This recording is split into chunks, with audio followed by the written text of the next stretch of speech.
இன்றைக்கி நம்ம சேனலில் என்ன ஸ்பெஷல் டிஷ் செய்ய போகிறோன்னா ஒரு ஆரோக்கியமான புதினா சட்னி தாங்க. இந்த சட்னியை தோசை, இட்லி, சாதம் அண்டு வெரைட்டி ரைஸ் கூடலாம் வச்சு சாப்பிடும்போது டேஸ்ட் ரொம்பவும் அட்டகாசமாக இருக்குங்க. குழந்தைங்கள்லாம் நல்லா விரும்பி சாப்பிடுவாங்க. நீங்களும் வீட்டில் ஒரு முறை ட்ரை பண்ணி பாருங்கள். இந்த சட்னியை வாரத்துக்கு ஒரு முறை செஞ்சு கொடுங்க. ரொம்ப ஹெல்த்தியும் கூட. Hello friends, welcome to Suji's kitchen. இப்போ தான் நம்ம சேனலை ஃபஸ்ட் டைம் பார்க்குறீங்கன்னா சப்ஸ்கிரைப் பண்ணிக்கோங்க. வீடியோ பிடிச்சிருந்தால் லைக் பண்ணுங்கள். வாங்க வீடியோக்குள்ளே போகலாம். ஃபஸ்ட்டு இந்த ரெசிபியை பண்ணுறதுக்காக வாணலில் ஒரு 2-3 டேபிள் ஸ்பூன் அளவுக்கு எண்ணெய் சேர்த்துக்கோங்க.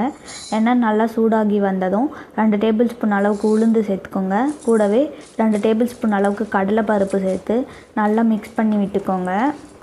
நல்லா மிக்ஸ் பண்ணி விட்டதும் இந்த ஸ்டேஜில் வரமிளகாவை சேர்த்துக்கோங்க. நான் இன்றைக்கி 3 வரமிளகா தான் சேர்த்துருக்கேன். உங்களுக்கு காரத்துக்கு ஏற்ப வரமிளகாவை சேர்த்துக்கோங்க. வரமிளகா இல்லைன்னா பச்சை மிளகா கூட சேர்த்துக்கோங்க, அதுவும் டேஸ்ட் நல்லா தரும். 10 பல் அளவுக்கு பூண்டு சேர்த்துக்கோங்க. கூடவே 50 கிராம் அளவுக்கு சின்ன வெங்காயத்தை தோடு உரித்து சேர்த்துக்கோங்க. சின்ன வெங்காயம் நல்லா வெந்து வர வரைக்கும் வதக்கி விட்டுக்கோங்க. இந்தளவுக்கு நல்லா வெந்து வந்ததும் இந்த ஸ்டேஜில் 2 மீடியம் சைஸ் தக்காளியை இது போல் கட் பண்ணி சேர்த்துக்கோங்க. கூடவே தக்காளி வெந்து வரதுக்காக 1/2 டேபிள் ஸ்பூன் அளவுக்கு கல் உப்பு சேர்த்துக்கோங்க. சேர்த்து நல்லா தக்காளி வதங்கி வர வரைக்கும் வறுத்து விட்டுக்கோங்க. சின்ன வெங்காயம் தான் சேர்க்கணும்னு இல்லை, பெரிய வெங்காயம் கூட சேர்க்கலாம்.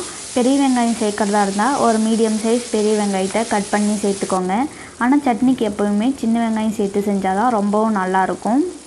தக்காளி ஓரளவுக்கு நல்லா வதங்கி வந்ததும் இந்த ஸ்டேஜில் ஒரு சின்ன எலுமிச்சம்பழ சைஸ் அளவுக்கு புளியை சேர்த்துக்கோங்க.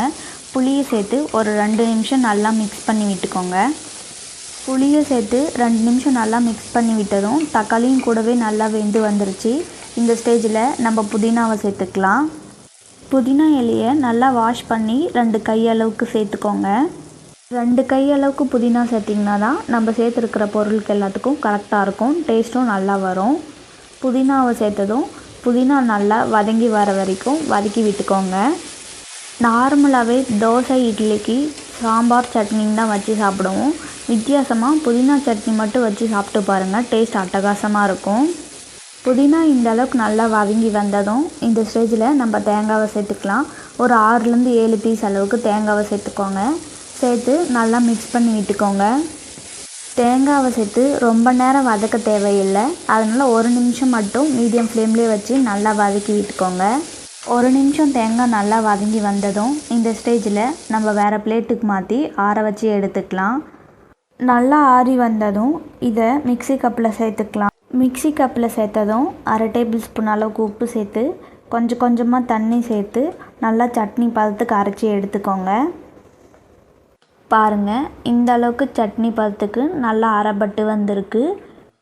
இந்த சட்னியை வேறு பாத்திரத்துக்கு மாற்றி எடுத்துக்கலாம். வேறு பாத்திரத்துக்கு மாற்றினதும் கொஞ்சமாக தண்ணி சேர்த்து நல்லா மிக்ஸ் பண்ணி விட்டுக்கோங்க.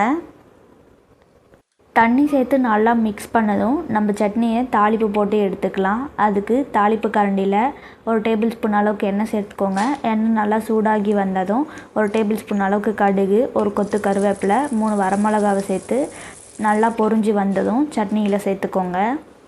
அவ்வளவுதாங்க, சுவையான அண்டு ஹெல்தியான புதினா சட்னி ரெடி. நீங்களும் வீட்டில் இதே மாதிரி ஸ்டைலில் புதினா சட்னியை ட்ரை பண்ணி பாருங்கள்.